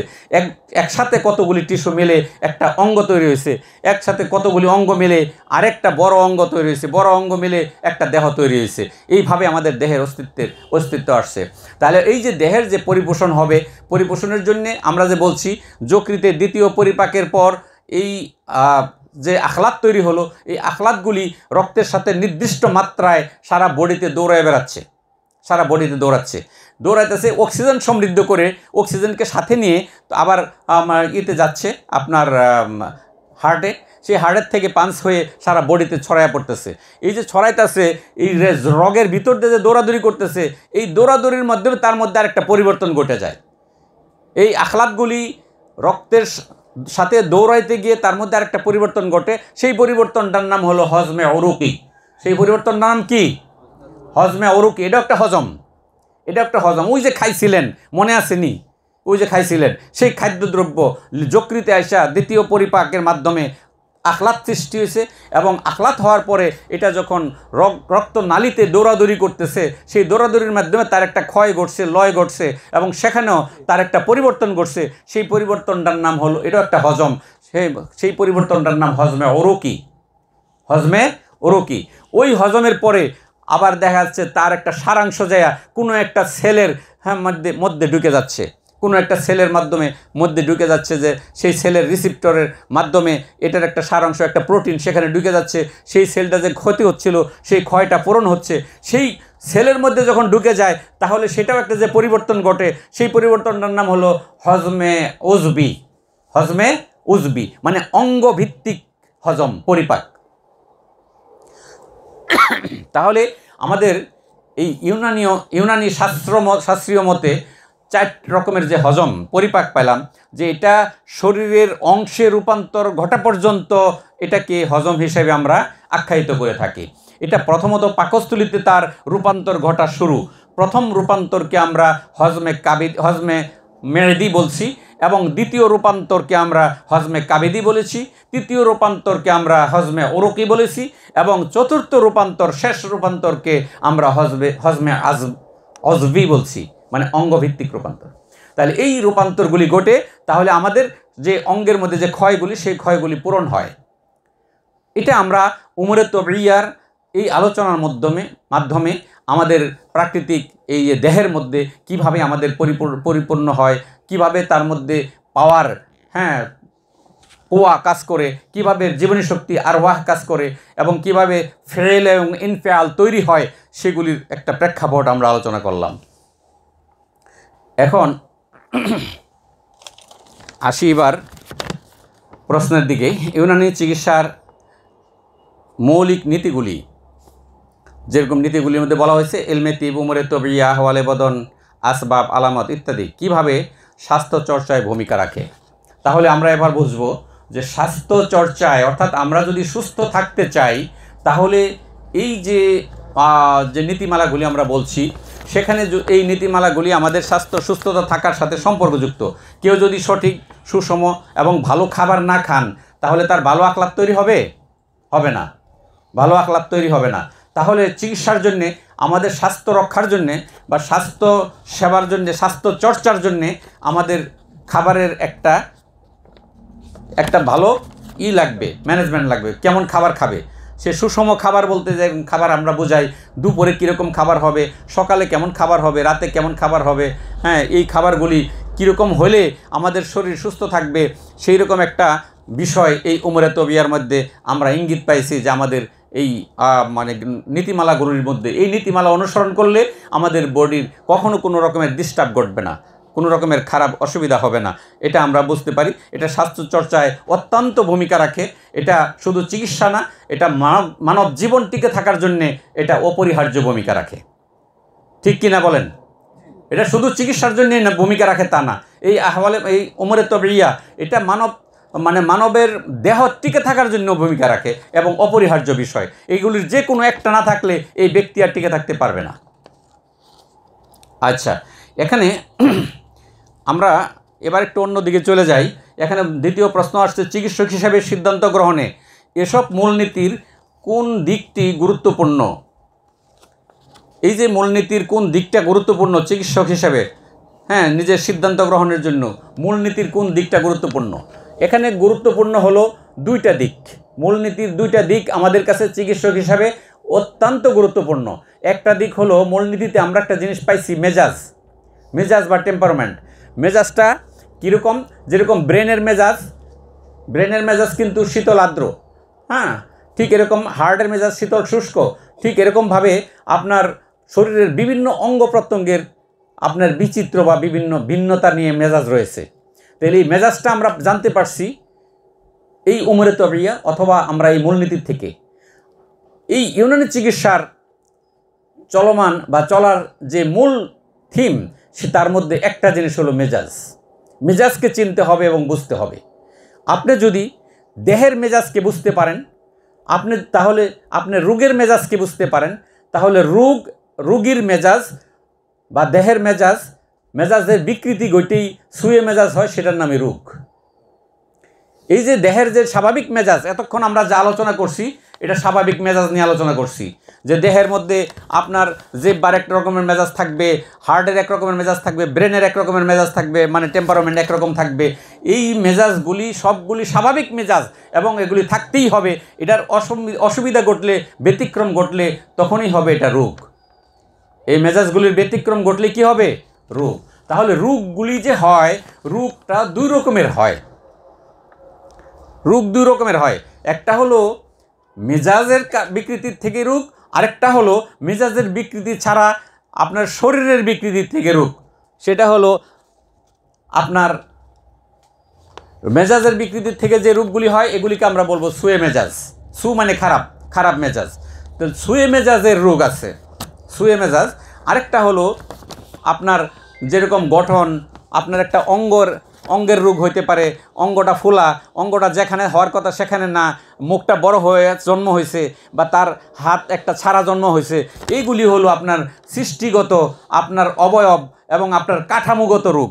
সেই কাঠামোগত গঠনতন্ত্রের রোগ, সেই রোগগুলি কিন্তু মেজাজের সাথে সম্পর্ক নাই। কিন্তু গঠনতন্ত্রের রোগ ছাড়া এমনি আপনার শরীরের ভিতরে যে রোগগুলি ঘটবে সেটা হলো মেজাজের বিকৃতিটাই বা মেজাজের মানে উত্থান পতনটাই হলো আপনার কাছে, আমার কাছে এটা রোগ, সুয়ে মেজাজ। যেরকম মস্তিষ্কের মেজাজ ছিল শীতল আর্দ্র, যদি মস্তিষ্কের মেজাজের মধ্যে বিকৃতি ঘটে, শীতল শুষ্ক হয়ে যায়, তাহলে এটা রোগ।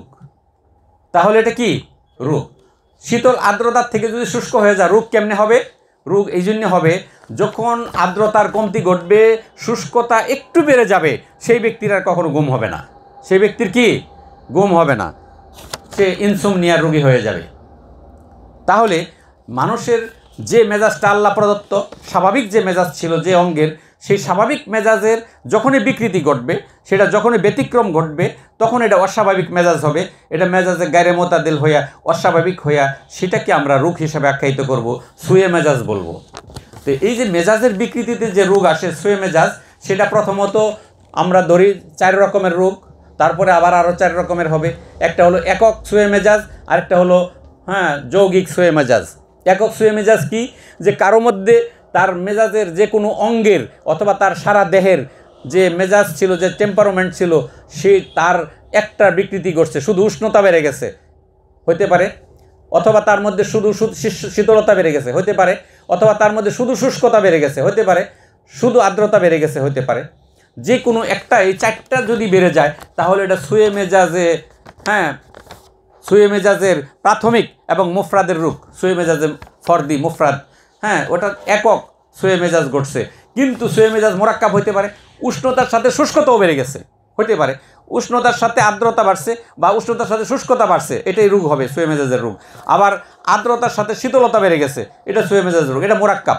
তাহলে সুয়ে মেজাজে মুফরাদ, সুয়ে মেজাজে মোরাক্কাব, অর্থাৎ সুয়ে মেজাজ একক এবং যৌগিক হইতে পারে। সুয়ে মেজাজ অর্থাৎ মেজাজের যে বিকৃতি, মেজাজ যে আপনার খারাপ হলো, সেই খারাপটা তাহলে 2 রকমের হইতে পারে, যে একক এবং যৌগিক। সুয়ে মেজাজ করতে পারে, আপনার দেহের মেজাজের প্রকৃতি বা চেঞ্জ হতে পারে। এই চেঞ্জটা হওয়ার পর আমাদের আরেকটা জিনিস আছে, এই চেঞ্জের সাথে আপনার বডির ফ্লুইড কিন্তু জড়িত। কারণ বডি ফ্লুইড তো সবসময় আপনার বডিতে না থাকলে আমরা মারাই যাব। ওই বডি ফ্লুইডের মধ্যে যে নিজস্ব মেজাজ আছে না, বডি ফ্লুইডের একটা নিজস্ব মেজাজ আছে, তো রক্তের মেজাজ, পিত্তের মেজাজ, কফের মেজাজ, অম্লের মেজাজ। সেই মেজাজগুলি নিয়ে বডি ফ্লুইড যখন তৈরি হচ্ছে, আপনার বডিতে যদি কোনো অঙ্গের মেজাজ চেঞ্জ হয়, তাহলে সেইখানে সেই ফ্লুইডগুলি তার যে ঘনিষ্ঠ বা তার যে সহধর্ম মেজাজের যে ফ্লুইড আছে, সহধর্ম মেজাজের যে আখলাত আছে, সেই আখলাতটা সেখানে যায় সুন্দর করে বাসা বাঁধবে। এখানে যদি একজন জোয়া খেলার লোক থাকে, অভ্যাস থাকে, সে যেখানে যদি একটা কর্নারে বসে থাকে, আরেকজন জোয়া খেলার লোক যদি দেখে হারে ওই প্লেয়ার একটা পাইছি, সে আস্তে আস্তে যায় তার কাছে বসবে, ঠিক নেই? ঠিক এরকমভাবে আপনার বডিতে যখন একটা মেজাজের বিকৃতি ঘটে, সেই বিকৃতিগত যে আখলাত আছে ধাতুরস, সেই ধাতুরসটা সেখানেই যায় তার উপযোগী জায়গা মনে করে সেখানে বসবে। বসার কারণে যখন ধাতুরসের সম্পৃক্ততা হয়ে যায়, তখন এই রোগটার নাম হয় সুয়ে মেজাজে মাদ্দি। তখন নাম হয় কি? সুয়ে মেজাজে মাদ্দি। এবার আসেন একটু এক্সাম্পল দেই। মনে করেন আপনি সাধারণ একটা মেজাজের ব্যক্তি আছেন, আপনার শরীরে টেম্পারমেন্ট আছে এরকমভাবে যে আপনি মোতাদিল মেজাজ, এই জন্য আপনি সুস্থ আছেন। কিন্তু আপনি 1 ঘন্টা আপনাকে রোদে দাঁড় করে রাখি, 1 ঘন্টা রোদে দাঁড়ায় থাকলে আপনার শরীরের যে টেম্পারমেন্ট আছে, টেম্পারেচারের সাথে টেম্পারমেন্টের চেঞ্জ ঘটে যাবে। আপনার শরীরের বডির দেখা যাবে যে আপনার মেজাজের চেঞ্জ ঘটে যাবে, আপনার বডিতে উষ্ণতা এবং শুষ্কতা বেড়ে যাবে না? 1 ঘন্টা রোদে দাঁড়ায় থাকলে আপনার পিপাসা লাগবে না? পিপাসা লাগা কিসের লক্ষণ? যে শুষ্কতা বেড়ে যাওয়া, উষ্ণতা এবং শুষ্কতা বেড়ে যাওয়া। যখন বডিতে উষ্ণতা শুষ্কতা বেড়ে যাবে তাহলে এটা হলো সোয়ে মেজাজে মুরাক্কাব সাজেজ, মানে মাত্র উষ্ণ শুষ্কতা বাড়ছে, এখনো পর্যন্ত শরীরের রস এটার সাথে সম্পৃক্ত হয় নাই। যদি আপনাকে 3 ঘন্টা দাঁড় করায় রাখি রোদে, তাহলে এটা একটু অতিমাত্রা হয়ে গেল। উষ্ণতা দেহের বাড়তে বাড়তে এমন একটা পর্যায়ে হবে, তার সাথে দেহের যে উষ্ণতার সাথে সম্পর্কযুক্ত তার যে বন্ধু আছে পিত্ত, সেই পিত্ত কবে লাভবাহিক লাভবাহিক আমিও আছি দোস্ত, সেই পিত্ত যাইয়া তখন ধাতুরসের মধ্যে আধিক্য বিস্তার করবে। কইরা যাইয়া আপনার যে শরীরের উষ্ণতা বাড়ছে তার মধ্যে পিত্ত যায় বেশি বেশি উৎপন্ন হবে এবং বডির বিভিন্ন সারফেসে বিভিন্ন জায়গায় ছড়ায় যাবে। ছড়ায় গেলে তখন আপনাকে বলা হবে সোয়ে মেজাজে মাদ্দি, অর্থাৎ আপনার সোয়ে মেজাজ আপনার বডির শুধু টেম্পারামেন্টের মধ্যে মেজাজ চেঞ্জের মধ্যে সীমাবদ্ধ নাই, আপনার বডির মেজাজ চেঞ্জের সাথে সাথে বডি ফ্লুইডের মধ্যে পরিবর্তন ঘটে গেছে এবং সেই ফ্লুইডের পরিবর্তনটা যেইটা ঘটবে, যে মেজাজ আসছে তার সমধর্মী তার সহধর্মী ফ্লুইডটা সেখানে তৈরি হবে। তৈরি হওয়ার কারণে পরবর্তীতে আপনার একটা রোগ সৃষ্টি হবে, তার নাম হবে জন্ডিস। কারণ উষ্ণতা বাড়ছে, তো উষ্ণতা শুষ্কতা কাকে আহ্বান করে, কাকে ফেভার করে? পিত্তকে। কারণ পিত্তের এটা মেজাজ, এই পিত্তের নিজস্ব মেজাজ যখন আপনার বডিতে আপনার কোনো বাহিরের আচরণে বডিতে প্রাধান্য পাবে, তখন সেই পিত্ত সেখানে যায় এটার সাথে সাপোর্ট দিবে। সাপোর্ট দিলে তখন এই পিত্তের সাপোর্ট যখন বাইরে যাবে, তখন আপনার শরীরের যে টেম্পারামেন্ট বা যে মেজাজ আপনার বাহির থেকে ছিল সেটা এবার ভিতরে শুরু হয়ে গেল। যে আন্দোলন বাইরে ছিল এই আন্দোলন ভিতরে শুরু হয়ে গেল। ভিতরের এই আন্দোলনের কারণে যখন পিত্ত আরও বেশি বাড়বে, আস্তে আস্তে আস্তে আস্তে রাষ্ট্র ক্ষমতায় শেষ হয়ে যাবে। শেষ পর্যন্ত দেখা যাবে যে আপনার এই পিত্ত এমনভাবে আপনাকে দখল করে বসছে যে আপনার জন্ডিসে আস্তে আস্তে যেখানে উৎপন্ন হয় লিভার এটারই শেষ করে দেয়, পুরা একবারে সাফ হয়ে যাক, দেখি দেশ চলে কীভাবে, সচিবালয় শেষ। একেবারে দেখা গেল যে আপনার সেই গোডাউন লিভারকে আপনার করে দিয়েছে, সিরোসিস বানিয়ে ফেলছে, পরবর্তীতে লিভার ড্যামেজ, এবার এই লোকটা শ্মশানে বা গুরুস্থানে যাবে, মারা যাবে। তাহলে বোঝা গেল যে কোথার থেকে শুরু হয়েছিল যে সোয়ে মেজাজ, আপনার মেজাজের বিকৃতি ঘটছে। সেই মেজাজের বিকৃতিটা যদি শুধুই মেজাজের বিকৃতি থাকে তাহলে এটাকে বলা হয় সোয়ে মেজাজের সাজজ, অর্থাৎ একক বা শুধুই সোয়ে মেজাজ। এই সোয়ে মেজাজের সাথে এখনও কোনো মাদ্দা বা বডি ফ্লুইড আক্রান্ত মানে জড়ো হয় নাই। যখন এটা বেশি হয় এবং এটার সাথে যখন বডি ফ্লুইড সম্পৃক্ত হয়, তখন এটা সোয়ে মেজাজে মাদ্দি হয়ে যায়। সোয়ে মেজাজে মাদ্দি হয়ে আবার 4 রকমের হতে পারে। সোয়ে মেজাজে মাদ্দি দমবি, সোয়ে মেজাজে মাদ্দি দমবি। যেরকম মনে করেন আপনি সোয়ে মেজাজটা কীভাবে করছে, আপনাকে কতক্ষণ ব্যায়াম করতে বলা হয়েছে, আপনি ব্যায়াম করছেন, করতে করতে করতে করতে এমন লাফালাফি করতেছেন, করতে করতে ব্যায়াম করতে করতে আপনার সমস্ত শরীর টরিল রক্তিম হয়ে গেছে, লাল হয়ে গেছে। আপনার শরীরের মধ্যে উষ্ণতা এবং আর্দ্রতা দুইটা এত বাড়ছে, উষ্ণতা আর্দ্রতা বাড়ার কারণে রক্ত আপনার বেশি উৎফুল্লিত হচ্ছে এবং রক্তগুলি আপনার বডির বাহিরের দিকে চলে আসছে, শরীরই লাল হয়ে গেছে। তাহলে এটা হলো সোয়ে মেজাজ হয়েছে, সোয়ে মেজাজে মাদ্দি দমবি। এই সোয়ে মেজাজের সাথে মাদ্দা সম্পৃক্ত হয়ে গেছে, সেই মাদ্দাটার নাম কি? রক্ত। রক্ত যখন আধিক্য পাইছে, আপনার চলে আসছে, উদ্বেলিত হয়ে গেছে, তখন এটা সোয়ে মেজাজে মাদ্দি দমবি হয়ে গেছে। যখন সোয়ে মেজাজ শুধু উষ্ণতা বাড়ে এবং যেটার সাথে যদি পিত্ত চলে আসে, তাহলে সোয়ে মেজাজে মাদ্দি সফরাবি। ঠিক তেমনিভাবে যদি আপনি পানিতে সাঁতরান, 1 ঘন্টা সাঁতরান তো ভালো আছেন, অসুবিধা নেই। কিন্তু যদি আপনি আর একটু বেশি থাকেন, যদি 4-5 ঘন্টা থাকেন, এবার আর কিন্তু শুধু সোয়ে মেজাজ থাকবে না। সোয়ে মেজাজের সাথে সাথে আপনার ভিতরে যে বলগম ছিল, এই যে শীতল আর্দ্র মেজাজের এই বলগম বেশি বেশি উৎপন্ন হবে। বলগম বলবে, বাহ ভালোই তো বেটা, এই বেটা পুরাপুরি সামনের এবং ভিতরের সমস্ত পরিবেশ আমার নিজের মতো করে ফেলছে, অতএব বলগম জিন্দাবাদ করে চলে আসবে। তাহলে শরীরের মধ্যে সর্দি কাশি ঠান্ডার প্রকৃতির সমস্ত রোগগুলি আখড়া বাঁধবে এবং রোগ সৃষ্টি হয়ে যাবে। তাহলে ঠিক সেটাকে বলা হবে সোয়ে মেজাজে মাদ্দি বলগমি। ঠিক আছে নি? এটা কফস সোয়ে মেজাজ। তাহলে ঠিক তেমনিভাবে যখন আপনার শুষ্কতার প্রভাব পাবে, আপনি আগুনের কাছে বসে আছেন অথবা এমন শুষ্ক জায়গায় যেখানে আপনার এমন শুষ্ক কোনো দেশে বা এমন একটা জায়গায় আপনি আছেন, অবস্থানে আছেন, এখানে শুধু শুষ্কতা বিরাজ করছে। একটা জিনিস দেখেন, কোনো জায়গায় এমন আছে, কোনো দেশ ভিজা কাপড়টা রাখার পরে 2 মিনিট লাগে না, কাপড় শুকায় যায়, রোদ লাগে না, এমনি বাতাসে শুকায় যায়। বাতাসের মধ্যে আর্দ্রতার হ্রাস এবং বাতাসের মধ্যে শুষ্কতা এত বেশি, সেই দেশে যদি আপনি যাইয়া মনে করেন যে অনেক সময় থাকবেন, তাহলে আপনার মধ্যে শুষ্কতা বেড়ে যাবে। যখন আপনার মধ্যে শুষ্কতা বাড়বে, তখন আপনার মধ্যে পিত্তের ওই অম্লের উৎপাদন বেড়ে যাবে। অম্লের উৎপাদন যখন বেড়ে যাবে, অম্লের মেজাজ কি? শীতল শুষ্ক। তাহলে শীতল শুষ্কতার সাথে এটা যখন বেড়ে যাবে, তখন বাইরে গেলে সারা বডিতেই তো বাড়বে, তাই না? সারা বডিতে বাড়লে যখন এটা পাকস্থলীতে বাড়বে, কোনো অসুবিধা হবে না, সে খাইতে পারবে অনেক। হ্যাঁ, মেজাজ পাকস্থলীর মেজাজের সাথে মিল আছে, কারণ সেখানে তো উৎপন্নই হয় অ্যাসিড, অসুবিধা নাই। এটা মনে করেন, হ্যাঁ, অসুবিধা কোথায় হবে? ফুসফুসে, যকৃতে, অন্য জায়গায় যখন যাবে, এবং সেটা যখন ব্রেনে যাবে তাহলে বেশি অসুবিধা, কারণ ব্রেনের সাথে মিলই নেই। ব্রেনের মধ্যে আর্দ্রতা থাকতে হয়, কিন্তু সেখানে আর্দ্রতার বিপরীত শুষ্কতা চলে আসলে ব্রেন যখন শুকায় আসবে, পাগল হয়ে যাবে মানুষ। কি হয়ে যায়? পাগল হয়ে যায়। যত পাগল আছে পৃথিবীতে, আপনি কি দেখাইতে পারবেন যে ব্রেন আউট পাগল, তার সর্দি লাগে ঠিক মতন সব সর্দির জ্বরে? পারবেন দেখাইতে? পারবেন না। আপনি পাবনা যান, সেই পাগলের আখড়ায়, সেখানে যায় পাগলের আপনার নাক দিয়ে যদি আপনার সমানে পানি ডালেন, তাও তার সর্দি লাগাইতে পারেন না, কারণ তার ব্রেন এমন পর্যায়ের একটা শুষ্কতায় পৌঁছাইছে যে সেটা পানির সংস্পর্শে এসেও তাকে নদীতে চুবাইলেও তার সহজে সর্দি লাগতে চায় না, কারণ ব্রেনের থেকে সেই শুষ্কতা দূর হতে চায় না। ব্রেনের আর্দ্রতা, তার যে অরিজিনাল মেজাজ ছিল, সেই মেজাজটা আর ফিরে আনা যায় না। যদি সেই মেজাজটা ফিরে আনা যাইতো, তাহলে কিন্তু সে পাগল ভালো হয়ে যেত, সে আর পাগলামি থাকতো না, তার ঘুম হতো এবং তার মধ্যে তার চিন্তাধারা স্বাভাবিক হয়ে যেত। তাহলে আমাদের কাজ হলো,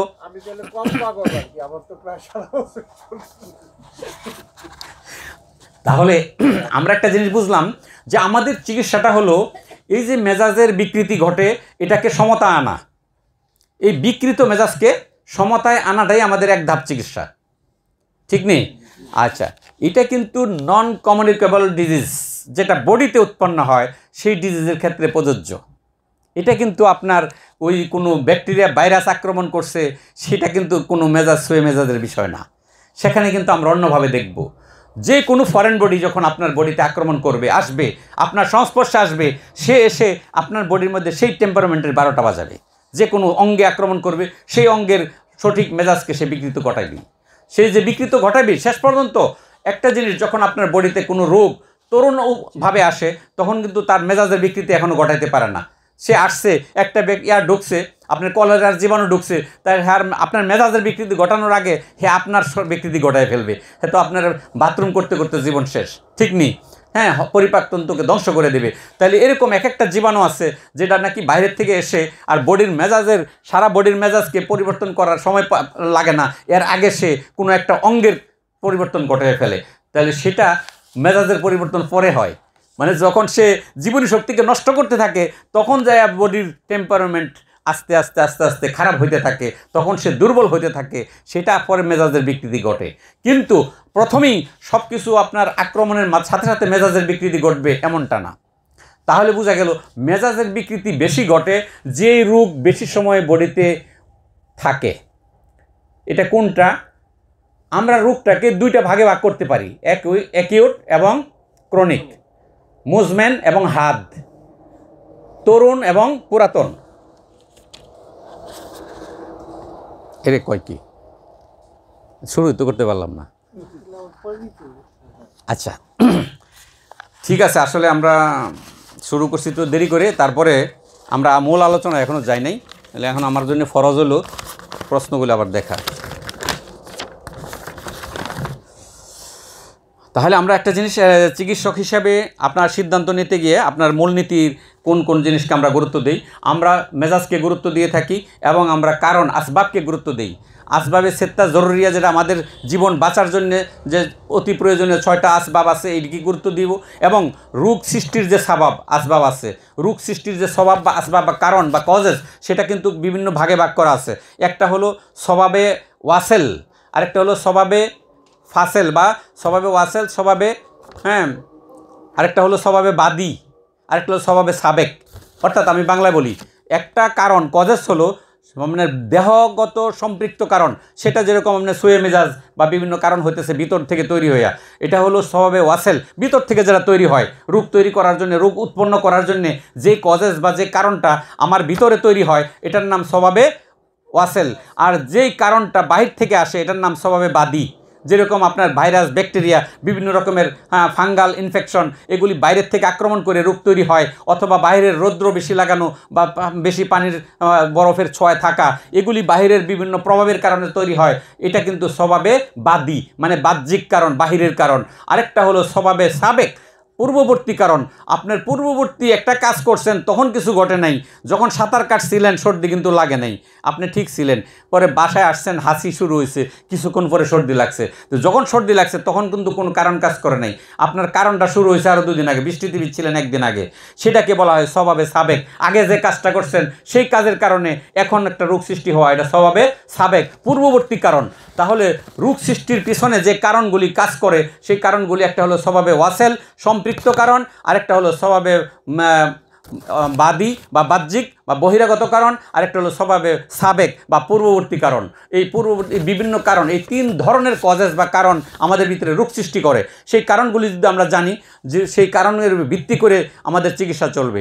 মেজাজের মাধ্যমে আমাদের রোগ ডায়াগনোসিস এবং ওষুধ নির্বাচন করবে। যেহেতু আমরা অ্যান্টিপ্যাথি বা আপনার বিশদ দৃষ্টিনীতিতে আমাদের ওষুধ কাজ করে, অতএব রোগ যদি আপনার হয় শীতল মেজাজের, তাহলে ওষুধ হবে আপনার শুষ্ক প্রকৃতির। যদি রোগ আপনার ভিতরে শুষ্ক প্রকৃতির রোগ হয়, আপনার ভিতরে যদি উষ্ণ শুষ্ক প্রকৃতির রোগ হয়, আপনাকে ওষুধ দিতে হবে, অথবা পথ্য দিতে হবে, অথবা খাবার দিতে হবে, অথবা এনভায়রনমেন্ট দিতে হবে আপনাকে এর উল্টা। তার মানে কি আর্দ্র এবং শীতল প্রকৃতির। জন্ডিস হয়েছে, আপনাকে রোদে ফেলায় রাখা যাবে না। জন্ডিস হয়েছে, আপনাকে ঠান্ডা শীতল ভালো আবহাওয়ায় আপনাকে রাখতে হবে। ঠিক এরকমভাবে আপনার ঠান্ডা সর্দি লাগছে, আপনাকে আবার ওই পানিতে ফেলায় রাখা যাবে না। তখন আপনাকে পরিবেশ পরিবর্তন করতে হবে, অথবা আপনাকে যে খাদ্য দিতে হবে বা যে ওষুধ দিতে হবে সেই ওষুধের মেজাজ হবে তার উল্টাটা। রোগের যে মেজাজ, সে যে মেজাজ আপনার ভিতরে তৈরি করে ফেলছে, সেই মেজাজের বিপরীতে আমরা ওষুধের মেজাজকে নির্ণয় করব। তাহলে বোঝা গেল মেজাজ শুধু আপনার আমার শরীরের মেজাজ নিয়ে বসে থাকলে হবে না। প্রত্যেকটা ভেষজের কার্যকারিতা, তার মধ্যে কাইফিয়ত আছে, বৈশিষ্ট্য আছে, তার মধ্যেও মেজাজ আছে। এই যে ভেষজ বা ঔষধ আমাদের ভিতরে কাজ করে, সেটাও কিন্তু 3টা মাধ্যমে কাজ করে। একটা হলো কাইফিয়তের মাধ্যমে, মেজাজের মাধ্যমে। সে ভিতরে যাইয়া মেজাজকে পরিবর্তন করে, আপনার মেজাজকে মেরামত করে ওষুধটা বেরিয়ে চলে যায় প্রস্রাব পায়নের সাথে। ঠিক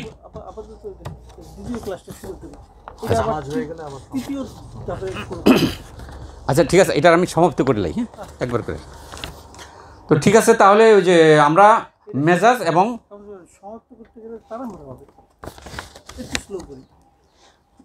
এবং ওই মেজাজের উপরে এবং কারণের উপরে ভিত্তি করে আমাদের চিকিৎসা চলে। এর দ্বিতীয় প্রশ্ন চলে গেল।